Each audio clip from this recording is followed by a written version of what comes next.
guys, flex ko lang ang aking nakuhang mga ayuda galing sa kung sino-sinong kasamahan ko sa trabaho. Yes, ang dami talagang nagbibigay sa akin kasi bilang hygiene inspector, hindi ka makakapasok ng production area nang hindi ka dadaan sa akin. I-inspect ko talaga yung cleanliness mo o yung hygiene mo bago ka pumasok.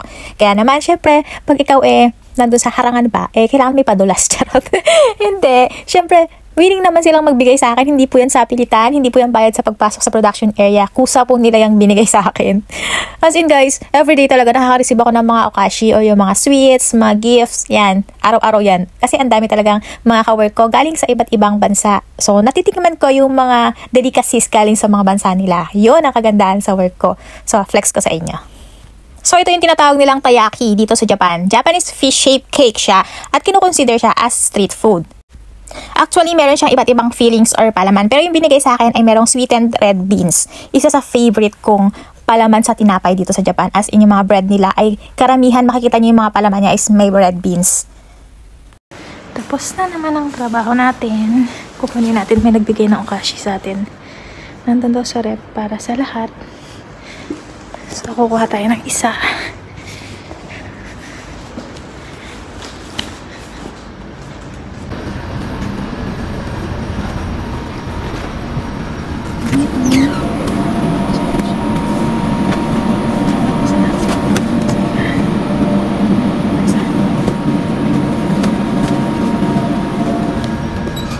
Na tayo guys, pero ang lakas ng ulan. Grabe.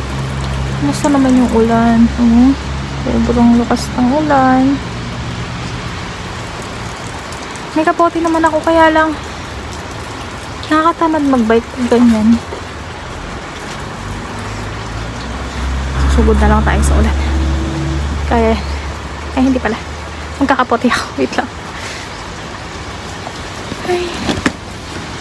Bago yan, tikman natin yung okashi na bigay ni nanay. Bago dito, tikman natin. Taran! Ayan. So, ito yung laman ng bigay ni nanay. Tikman natin.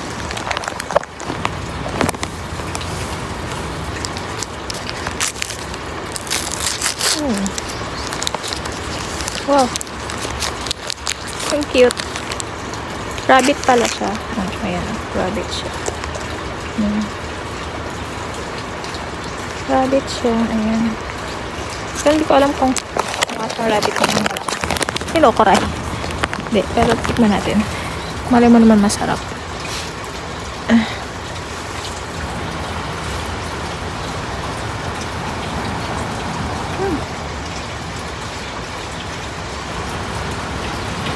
Masarap. Masarap siya.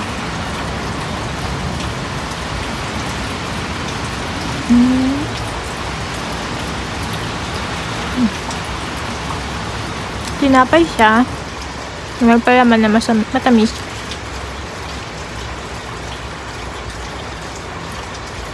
Masarap po.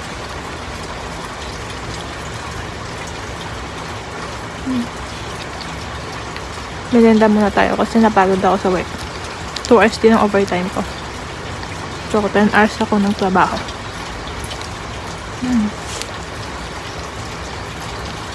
Sarap, sarap, sarap. Hindi ka to kay nanay. Uwi na ako. Busog na. Guys, natikman nyo na ba to? Bigay sa katong nung isang Brazilian na lola na part-timer dun sa factory namin. So, sabi niya, inumin ko daw to ng malamig. Yan, ang pangalan niya is Guarana. Hindi ko alam. Kasi may siya, yung A niya, may ganyan. So, magiging parang N ba siya? Paano ba siya pronounce? Guarana Antarctica.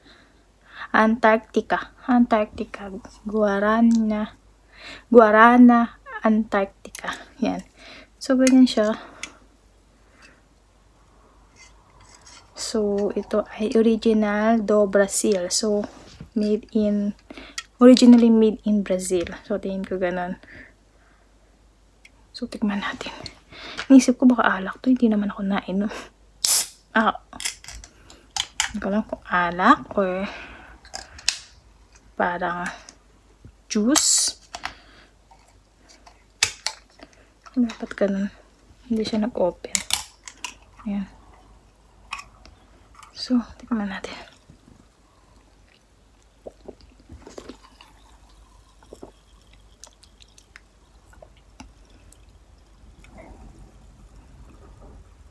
Alak ba to?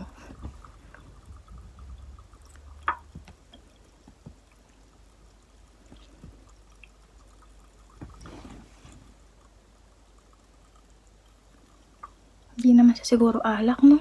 Tingnan nyo mga guys, alak ba to?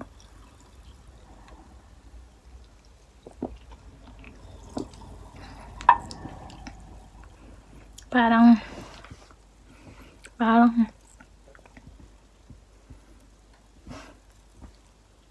siyang carbonated drinks na medyo may fruits na lasa-lasa.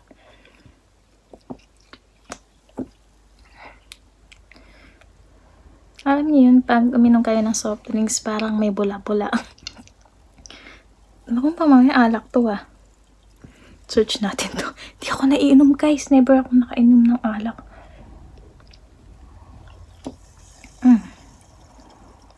Para made in Brazil talaga siya.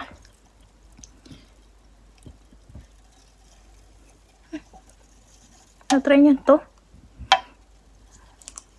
Hindi ako fan ng mga carbonated drinks, mga soft drinks yan. Kaya, hindi ko rin ma-explain yung lasa niya. Siguro dahil wala sa atin. Basta ano ko sa kanya, para siyang carbonated drinks na may spirit, na may bula-bula pag inom na masakit sa lalang. Hindi naman masakit. Ayun nga, parang soft drinks lang siya talaga. Yan. May konting tamis. Yun. Basta hindi ko siya ma-explain. Hanapin nyo na lang kung saan to. Basta ito ay galing kay nanay. Lagi niya akong binibigyan ng chocolate, saka ito. Pangalawa na to. Hindi ko naiinom, ngayon ko lang siya talaga trinay. Para, ano ba, maranasan lang natin. Pero pag alak talaga, hindi ko talaga tinatry. Hopefully, hindi to alak. Kundi, mabi-virgin ako. Virgin ako. I mean, hindi talaga kasi ako nakainom pa ng alak. Yun. Search natin. Grabe, ang tamis nitong ubas na to guys. Ang liliit niya, pero ang tamis niya. As in, pag sinubo mo siya, parang may kasama siyang asukal yung tamis niya. So, sobrang tamis niya, ganun siya katamis. At nakakatuwa pa, sobrang kumpulan sila. Tingnan nyo, isang ganyan lang, solve ka na sa dami niyan. Kaya lang, maliliit lang talaga. So, pag sinubo mo siya at kinatas mo siya, sunod nun balat na. Pero ang sarap niya, promise. Pero feeling ko mas masarap siya kung ilalagay mo sa cereals. Kasi mababalance yung tamis niya. Tapos mag-a-add siya ng sweetness dun sa cereals mo. Kahit na yung kinakain mong cereals is yung hindi siya katamisan, di ba? Sakto pa kasi maliliit siya. Saktong-sakto lang siyang ihalo sa cereals natin. Pag sinubo natin, carry lang. Ayan guys, tapos na po ang ating video. At siguradong marami pang susunod na mga ayuda videos. Kasi marami talaga nagbibigay. Thank you sa lahat. Bye!